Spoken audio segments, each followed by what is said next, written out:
सुप्रभात बच्चों, मैं आपकी हिंदी की टीचर हूँ। आज हम क्लास 7 के पार्ट 12 स्नेह प्रतिपाती पढ़ेंगे। बच्चों, मैं आपको बता दूं कि जो मनुष्य है उसका जो भाग दौड़ वाले जीवन में जो है एक और दूरी और एक और समय और बचत की सुविधाओं का उपयोग करना कुछ ऐसा ही उनकी भाग दौड़ जिंदगी में शामिल हो गया है। मनुष्य के जीवन में ऐसा होता जा रहा है कि वो सुविधाओं के उपयोग करके जितना समय और उसकी बचत कर रहा है, वही दूसरी ओर दूरी भी उतनी उसकी नौ से बढ़ती जा रही है। तो कुछ ऐसा ही इस पाठ में बताने का प्रयास किया गया है। पाठ की शुरुआत करने से पहले हम जानकारी लेते हैं। चलिए शुरुआत करते हैं। विज्ञान ने जहाँ एक और अनगिनत सुख सुविधाओं के साधन दिए हैं, जहाँ मनुष्य को बहुत सारे सुख सुविधाओं के साधन मिले हैं, उनसे क्या हो रहा है? समय श्रम की बचत की है और दूसरी ओर मनुष्य से दूरी को बढ़ा दिया है। वहीं दूसरी ओर मनुष्य की दूरी को बढ़ा दिया है।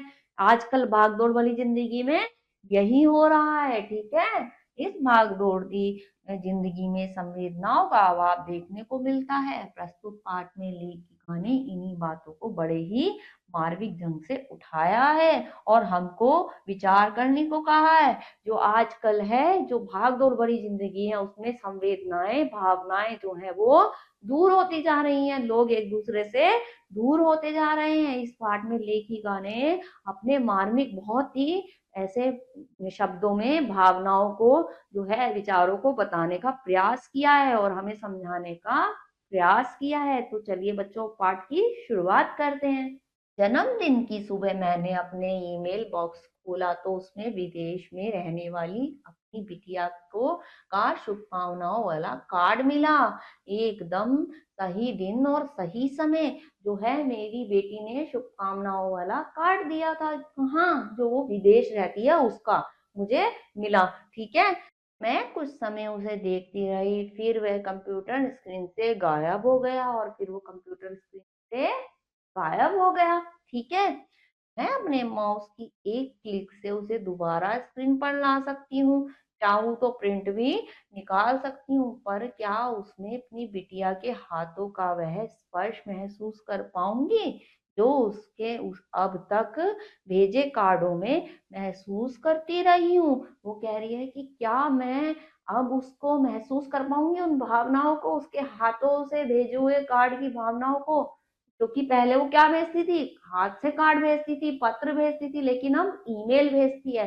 तो मैं उसके प्रिंट तो निकाल लूंगी, लेकिन उसकी हाथों के प्यार की नरमी को महसूस नहीं कर पाऊंगी। ठीक है, उसने यह कार्ड स्वयं ही भेजा अथवा अपनी अति व्यस्त जिंदगी के कारण अपने सेक्रेटरी से ही भेजने क्यों कह दिया, यह भी निश्चित नहीं। कार्ड के नीचे उसके स्वयं के हस्ताक्षर तक तो है नहीं, उसके खुद के उस पे साइन हस्ताक्षर भी नहीं है। अब मुझे क्या पता उसने खुद भेजा है या अपनी बिजी जो है भागदौड़ भरी जिंदगी में अपने किसी सेक्रेटरी या अपने किसी साथी से भिजवाया है। मुझे यह भी नहीं पता। ठीक है ना, आगे देखते हैं आगे क्या है। कुछ ही समय पूर्व तक वह मेरे लिए उपयुक्त कार ढूंढने के लिए बाजार खंगाल डालती थी। छपी इमारत में जो कमी रह जाती वह स्वयं जोड़कर पूरा करती। इस तरह वह पूरी तरह से भरा कार्ड कभी मुझे जन्मदिन से एक दो दिन पहले मिल जाता, कभी जन्मदिन बीत जाने के पश्चात, पर वे सारे कार्ड आज तक मेरी अलमारी में सहेज कर रखे हुए हैं किसी अनमोल धरोहर की तरह। क्या कह रहे हैं? उस टाइम पहले वो क्या करती थी? कार्ड जो है बाजार में ढूंढने जाती थी और उसमें अगर कुछ संदेश में कोई कमी रह जाती थी तो वो खुद उसको लिखकर जोड़कर पूरा कर देती थी। चाहे वो मुझे समय पर मिले ना मिले, लेकिन वो मेरे जो हैं अनमोल होते थे मेरे लिए और मैंने उन्हें आज भी अलमारी में संभाल के रखा हुआ है। ठीक है, अब देखते हैं। आजकल वह पत्र भी ईमेल से ही भेजती है, कोई काटा पीटी नहीं, चीजों की कोई गलती नहीं, एकदम साफ सुथरे। उसे पत्र लिखने का हमेशा से ही शौक रहा है। लंबे रोचक ढंग से लिखे पत्र, उसके पत्र इतने लंबे हुआ करते कि ऊपर नीचे हाशिए पर कुछ जगह ना छूटती, नाम लिखने तक नहीं। पर इससे क्या, मैं तो दूर से देखकर ही उसका पत्र पहचान सकती हूँ। कभी कभी उसके पत्रों पर चॉकलेट, टॉफी, मक्खन के चिकने निशान होते। वो बता रही है कि पहले इतना बड़ा पत्र लिखती थी कि जो है मैं उसको दूर से ही पहचान सकती हूँ। क्यों? क्योंकि उस पे ऐसा होता था, लिखते लिखते कभी कभी चॉकलेट, टॉफी या किसी चीज के, मक्खन के निशान होते थे, क्योंकि कभी कुछ कर रहे कभी कुछ कर रहे उसके निशान भी छपे हुए होते थे। तो मैं जो है वो इतना लंबा पत्र लिखती थी कि मैं उसे, जगह भी नहीं बचती थी उस पे, मैं दूर से ही पहचान सकती हूँ, ऐसा बता रही है। ठीक है, आगे देखते हैं आगे क्या होता है।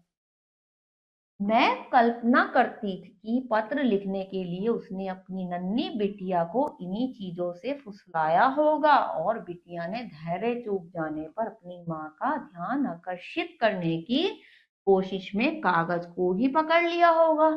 मैं उन निशानों पर अपना हाथ स्नेह से फिराकर उन गदगदे हाथों का स्पर्श महसूस करने का प्रयत्न करती, और मैं उसे देखकर कल्पना करती थी कि शायद जब वो पत्र लिखती होगी तो छोटी बिटिया जो उसकी है वो बीच में उसे हाथ मारती होगी, है ना। तो उसको, जो पत्र पे हाथ छपे होते थे, उसको देखते हुए मैं उसका भी प्रेम महसूस करती थी। ठीक है, हाथ से लिखे उन पत्रों में लिखने वाले हाथों का स्पर्श हुआ करता था, मिठास और गर्माहट होती थी, बहुत कुछ अनलिखा भी बांच लिया जाता। हाईटेक जीवन शैली के युग में स्क्रीन पर उभर आए इन शब्दों की चाहे तो मेल पढ़ लो, चाहे समाचार पत्र, दोनों ही सिर्फ संदेशवाहक होते हैं बस। वो क्या कह रहे हैं, हाईटेक जो जमाना हो गया आज, भले ही समय की बचत हो गई है, भले ही जल्दी पहुंच जाए, लेकिन क्या होता है, अब उनमें जो है वो बात नहीं है, वो भावनाएं महसूस नहीं हो पाती जो हाथ से लिखे पत्रों में हुआ करती थी। ठीक है ना बच्चों, आगे देखते हैं आगे क्या है। हमारे बचपन में डाकिये का आगमन दिन भर का सबसे अहम हिस्सा होता था, और हमारे समय में क्या होता था, डाकिये का हम इंतजार करते थे। ठीक है, इतना मतलब दिन का सबसे अहम हिस्सा हमारा होता था डाकिये का आना। ठीक है, दिन में 3 बार आता था डाकिया, डाक डालते समय अपनी साइकिल की घंटी बजाता, बाहर से लौटा हर सदस्य एक बार लेटर बॉक्स में झांक अवश्य लेता। पिताजी दफ्तर से लौटते तो उनका पहला प्रश्न यही होता, कोई चिट्ठी आई है क्या। जो है हर कोई लेटर बॉक्स खंगालता कि कहीं उसमें कोई पत्र तो नहीं डाल के गया डाकिया। और हमारे पिताजी भी जब भी दफ्तर से आते थे, सबसे पहले उनका क्या सवाल होता था कि कोई चिट्ठी आई है क्या। ठीक है, सबसे अधिक प्रतीक्षा में तो विवाहित बहन अपनी ससुराल से लिखे पत्रों की रहती। परिवार का हर व्यक्ति उन्हें चाव से पढ़ता, माँ स्वयं न पढ़े जाने के कारण हम सब भाई बहनों से एक एक बार उस पत्र को अवश्य पढ़वा कर सुन लेती, पर इसके बावजूद भी शुद्धा शांत ना होती। बार बार उन पत्रों को पढ़ते, लेकिन उसके बाद भी हमें शांति नहीं मिलती थी। क्यों? क्योंकि उसमें भावनाओं का एहसास होता था। ठीक है ना, आगे देखते हैं क्या कह रही है आगे वो। गांव में पत्र बांचने का काम प्राय डाकिया ही कर दिया करता था, और जरूरत पड़ने पर उत्तर भी लिख देता था।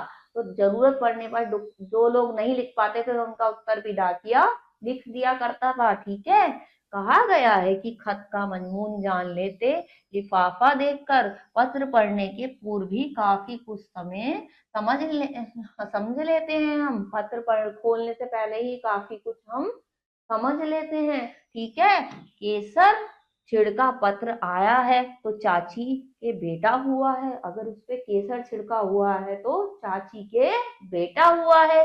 कोना काटा कार्ड आया है तो मृत्यु का समाचार है, और अगर कार्ड का कोना कटा हुआ है तो मृत्यु का समाचार है। यदि छात्रावास में रहकर पढ़ने वाले बेटे का पत्र आया है तो अवश्य उसे पैसों की जरूरत आन पड़ी है, क्योंकि वैसे तो उसे अपनी अति व्यस्तता के कारण पत्र लिखने का समय ही नहीं मिलता। यानी कि पत्र खोलने से पहले ही हमें पता लग जाता था, एहसास हो जाता था कि जरूर इसलिए ही यह पत्र आया होगा। ठीक है ना बच्चों, किसी को तत्काल सूचना देनी होती तो तार भेजा जाता, तार मिलने का कोई निश्चित समय नहीं होता था, देर रात को भी तार वाला अपनी सांकल खटकाकर तार पहुंचा जाता, पर जब तक उसके द्वारा आगे बढ़ाए कागज पर हस्ताक्षर कर आप तार ले तब तक दिल इतनी जोर से धड़कता रहता कि लिफाफा खोलना कठिन है। ऐसा हाल हो जाता था कि जब तक तार खोलेंगे तब तक इतना ज्यादा घबरा जाते थे कि लिफाफा खोलना भी कठिन है, क्योंकि वो अचानक से आता था। ठीक है ना, अचानक से कब आता है? जब कोई ऐसी बात होती है, इसलिए। ठीक है, घर के अन्य सदस्य भी घेरे खड़े रहते, सबके चेहरे पर एक ही भाव, क्या हुआ? क्योंकि ऐसे प्राय तार जो होते हैं, ऐसे प्राय दुखद समाचार के वाहक ही होते हैं। हाँ, विवाह, पुत्र जन्म इत्यादि के मुबारिक तार भी हुआ करते हैं, पर वे तो ऐसे अवसरों पर ही आते हैं। ठीक है, वो तारे ऐसे जो तार होते थे अधिकतर दुखद होते हैं, इसलिए सब घबरा जाते थे। ठीक है ना, आगे देखो। रंग बिरंगे फूलों वाले इन तारों के नंबर निर्धारित थे, अतः अवसर विशेष पर आए उन सबकी इबारत एक सी रहती, बस प्रेक्षक का नाम ही मायने रखता। जब से सुना है कि तार भेजने का महकमा समेट दिया गया, लगता है जैसी अपनी कोई बहुत प्रिय वस्तु ही हो गई हो। जब से ऐसा लगने लगा है कि तार भेजने का अब से जो सिलसिला है वो खत्म हो चुका है बिल्कुल, तो तब से ऐसे लग रहा है कि क्या, कि कोई जो है अपनी बहुत प्यारी वस्तु हमने खो दी हो। ठीक है ना बच्चों, आगे देखते हैं। टेलीफोन ने पहले तो तार का स्थान पकड़ा, आपके घर में नहीं तो आसपास पड़ोस में तो होगा, अतः आवश्यक सूचना वही दे दी जाती। धीरे धीरे टेलीफोन की संख्या प्रभाव बढ़ने लगा, हर घर में टेलीफोन है, उठाओ और बात कर लो, उत्तर भी संग ही मिल जाता है। यही अंदेशा नहीं रहता कि तार अथवा पत्र पहुंचा कि नहीं। मोबाइल ने आकर तो क्रांति ही कर डाली। विश्व के किसी भी कोने में रहते स्वजन 24 घंटे जुड़े जुड़े हैं आप, है ना। मोबाइल धीरे धीरे क्या होता है, तार फिर टेलीफोन, टेलीफोन से मोबाइल, अब दूर में विश्व में कहीं भी बैठे व्यक्ति से आप 24 घंटे जुड़े रहते हैं। ठीक है, बात तो हो जाती है, पर वह तसल्ली नहीं हो पाती जो लंबा सा पत्र पढ़कर हुआ करती थी। विदेश में बसे बेटे का फोन आता है, माँ कैसी हो? सब ठीक है बेटा, और तुम कुशल अक्षेम हुई? खबरों का आदान प्रदान हुआ? और बस टेलीफोन रख देने के बाद याद आता, फला बात पूछना तो भूल ही गई, यह बात बतानी तो रह ही गई। अनेक बातें घुमड़ रही थी मन में, पर चाह कर भी कहाँ की कह पाई, कितना कुछ तो रह गया भीतर ही। चलते मीटर के आगे कोई कितना बतिया पाएगा, कहाँ बता पाई। कल पप्पू की बारात कितनी धूमधाम से निकली थी, कितनी ही तो आतिशबाजी हुई थी, कैसे कैसे पकवान बने थे, नहीं बता पाई। कि मन कल से बहुत उदास है, अकारण ही। वो कह रही है कि जो है फोन पे इतनी बातें होती हो ही नहीं पाती है, कुछ ना कुछ हम भूल जाते हैं और बाद में फिर हम सोचते हैं कि ये तो हम बताना भूल ही गए। जैसे कि मैं बताना भूल गई कि कल पप्पू की बारात थी, बहुत ही धूमधाम से निकाली गई थी। ठीक है, आगे देखते हैं। पर आज की पीढ़ी की दौड़ती भागती जिंदगी में पत्रों का कोई स्थान नहीं, तार अथवा तार वाले देखे ही नहीं। उन्होंने एक दो पीढ़ी बाद के बच्चे डाकिया डाक लाया गीत सुना, सुन माता पिता से पूछेंगे क्या।